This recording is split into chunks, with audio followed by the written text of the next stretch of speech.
So there are conditions. Whomever these conditions are fulfilled in him must attend the Jumu'ah. The number one, Muslim, which means non-Muslims are not allowed to attend.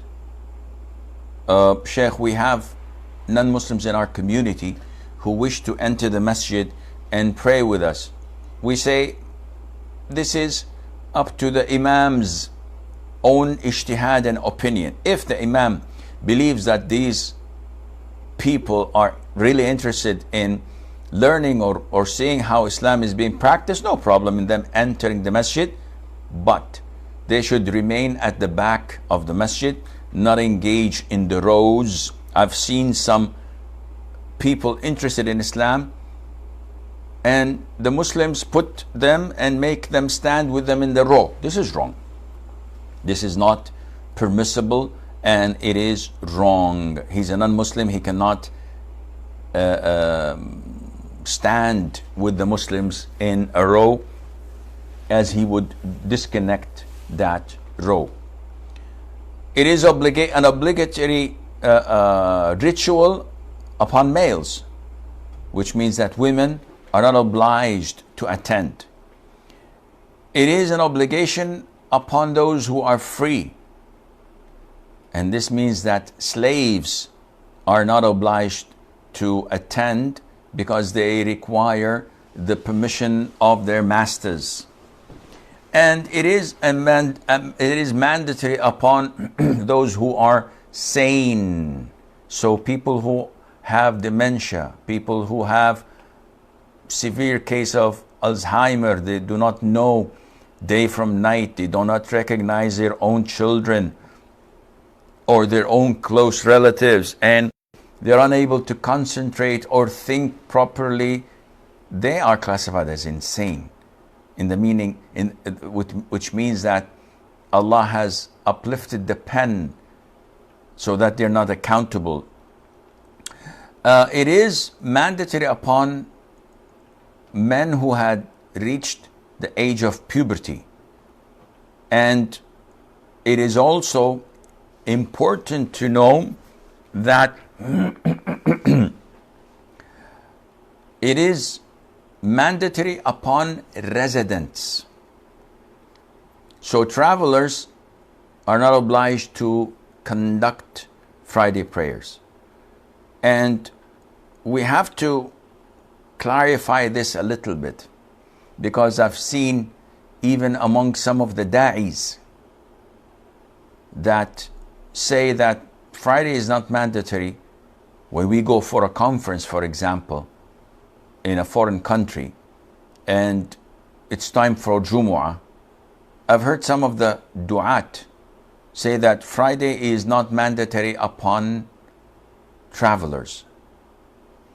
And this is an understatement, which unfortunately shows you that not all du'at are scholars, are knowledgeable. Yes, they may have a BA or a master's degree, or sometimes even PhD in Islamic studies. But this does not mean that they are infallible. It doesn't mean that what they say is 100% true. You have to cross-examine everything anyone says, no matter how much you trust him, if you're a student of knowledge. Now, if you're a layman and you trust Sheikh Assim, yes, you don't have to go and search and look, because you're a layman. Even if you search, you'll be more confused, and most likely you won't understand what you're reading, because it's not your profession. But if you're a student of knowledge, you have no right in taking what I say for granted, because I'm a human being. I may misunderstand things. I may misquote things. I may make errors. So these da'is, I was with them in one of the countries. It was time for Friday. We didn't have someone to take us to the khutbah. So one of them said, it's not mandatory to pray. And in a sense, he's right, but he's not. And I'll tell you the reason. Scholars all agree that travelers cannot pray Friday prayer. So the da'i's words are correct. No. Wait, I'll explain to you. What do they mean by this? What is their consensus on? They say that if we are a group of travelers, if we are nomads, so we are 500 people living in tents, moving from one place to the other, looking for grass for our herds to graze. And we're 500. So it is Dhuhr time, it's Friday. Shall we make a Friday? Nope. Oof. Sheikh, we're 500 people. Yes, but you're not residing. Jumu'ah is not to be prayed except by those who reside. And because you are not a resident, if I'm a sailor and I travel 5 months at sea, journeys are a month or two long, I never pray Jumu'ah. I don't pray Jumu'ah on ship. Though we have a full-fledged masjid, we have 200 crew members and passengers and the whole 9 yards. No Jumu'ah for us. Okay, so where did the da'i go wrong? The da'i went wrong when he thought that because he is a traveler and he shortens prayers, that he can skip Friday prayer. And this is not the case.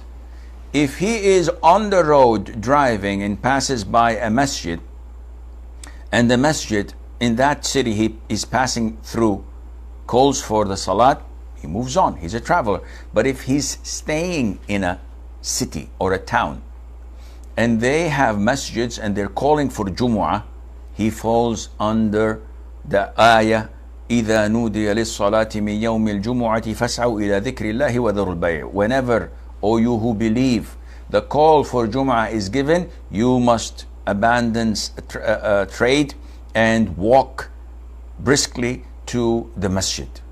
You have to go and pray. So yes, a traveler doesn't call others, come, let's pray Jama'ah. We're 50 of us, we're 20 people. No. But if there's a masjid and he is staying in that town, he has to go and answer the call for prayer.